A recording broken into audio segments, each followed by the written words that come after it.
See mathematics class 10th, page number 131, exercise number 8.3. Question number 3. Choose the correct answer and justify your answer. Justify your choice. Correct answer 9 secant square x, secant square a minus 9 tangent square A. ठीक है, तो इसका result निकालना है और इसके बाद में जो ऑप्शन दिया गया है A B C and D, तो 9 सीकेंट स्क्वायर को हम चेंज कर सकते हैं 1 plus tangent square A minus 9 tangent square A. ठीक है, देन इट बिकम्स 9 और 9 को इससे मल्टीप्लाई करेंगे 9 tangent स्क्वायर ए माइनस 9 tangent स्क्वायर ए. ये कैंसिल और इसका रिजल्ट आ गया 9. अब इसके जो ऑप्शन दिए गए हैं, हमें ए की value 1,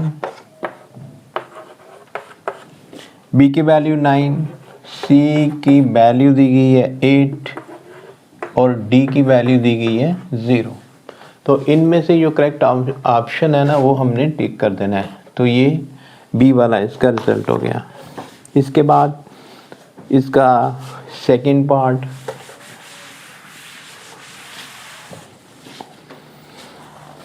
one plus tangent theta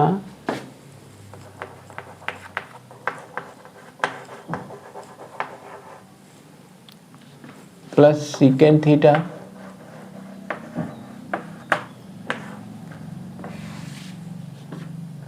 one plus cot theta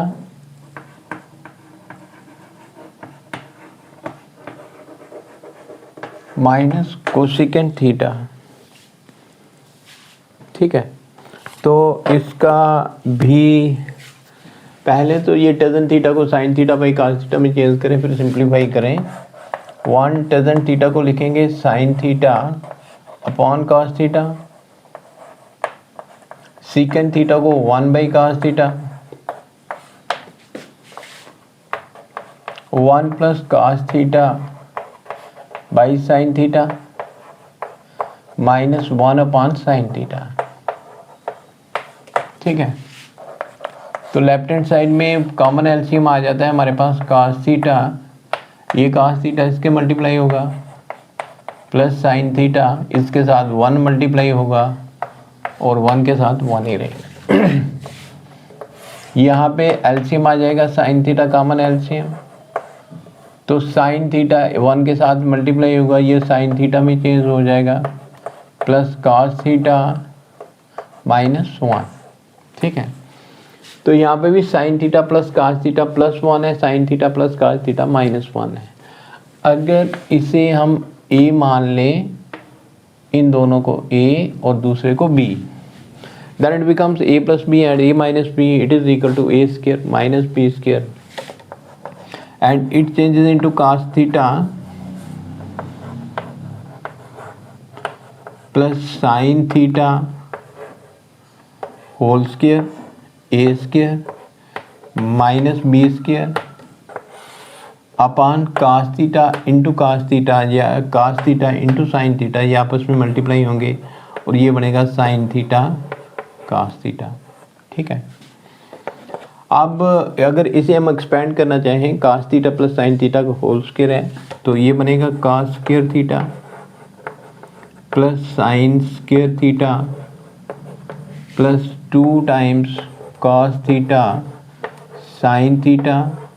ठीक है, और माइनस 1 ये वाला upon sine theta cos theta. ठीक है, अब sine square theta plus cos square theta ये चेंज होता है 1 में, ये वाला 1 और ये माइनस 1 आपस में कैंसिल हो गए और रिजल्ट हमारे पास आ गया 2 times cos theta by sine theta बटा में sine theta by cos theta. तो ये आपस में कैंसिल हो गए, है ना, तो रिजल्ट क्या आ गया 2. इसके आगे जो ऑप्शन दिया गया है A B C and D, और ये 4 ऑप्शन है। पहले की वैल्यू 0 है, दूसरे की वैल्यू 1 है, तीसरे की वैल्यू 2 है और चौथे में दिया गया -1। तो इसकी वैल्यू 2 आई, तो इसलिए जो करेक्ट ऑप्शन हो गया हमारे पास वो हो गया C part.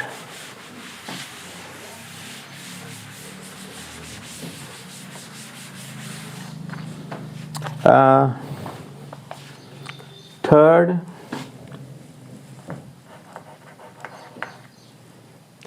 secant A plus tangent A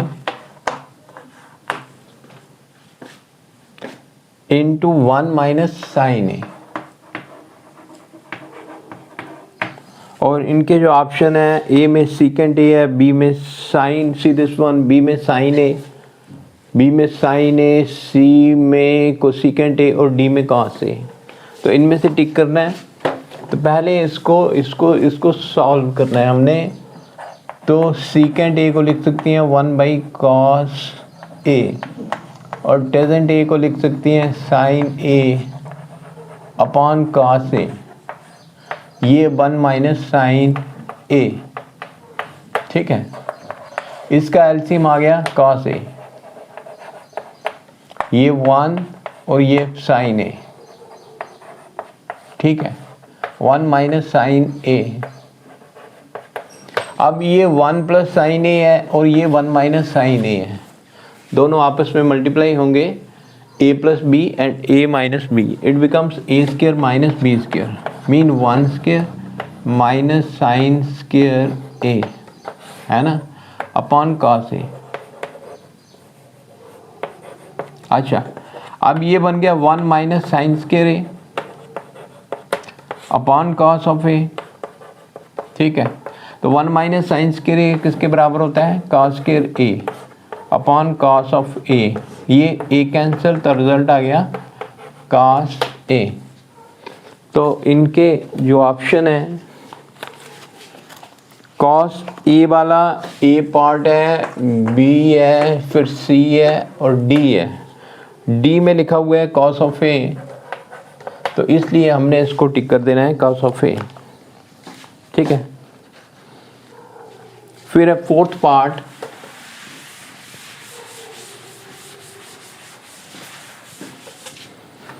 fourth part है 1 plus tangent square A, 1 plus tangent square A upon 1 plus cot square a, and we know the formula of tangent square a, 1 plus tangent square a and 1 plus cot square a. तो 1 plus tangent square a it changes into secant square a, है ना, and 1 plus cot square a is cosecant square a। Trigonometric identities जो पहली 3 trigonometric identities है। तो secant square a को हम लिख सकते हैं 1/cos square a और कोसिकेंट स्क्वायर ए को लिख सकते हैं 1/sin स्क्वायर ए। जब इसे सिंप्लीफाई करेंगे 1/cos स्क्वायर ए और साइन स्क्वायर ए ऊपर चला जाएगा बाई 1, तो sine square A by cos square A it changes into tangent square A, ठीक है। तो इनके जो ऑप्शन है A B C and D. A पे लिखा हुआ है सीकेंट स्क्वायर ए, बी पे लिखा हुआ है -1, सी पे लिखा हुआ है कॉट स्क्वायर ए और डी वाला जो आंसर है जो हमने फाइंड किया है टेजेंट स्क्वायर ए। तो दिस वन इज करेक्ट, ठीक है। तो ये था क्वेश्चन नंबर 3 का, जिसके 4 पार्ट करवाए मैंने इस वीडियो में। उम्मीद करता हूँ कि आप बच्चों की समझ में आए होंगे, और जिन बच्चों को लगता है कि मैं ठीक पढ़ा रहा हूँ, मतलब वीडियो आपके हिसाब से बन रहा है, तो आप बच्चों की कोशिश रहनी चाहिए कि इस वीडियो को लाइक और आगे अपने दोस्तों के साथ शेयर भी करें, ताकि और बच्चे भी इसका बेनिफिट ले सकें। Thank you.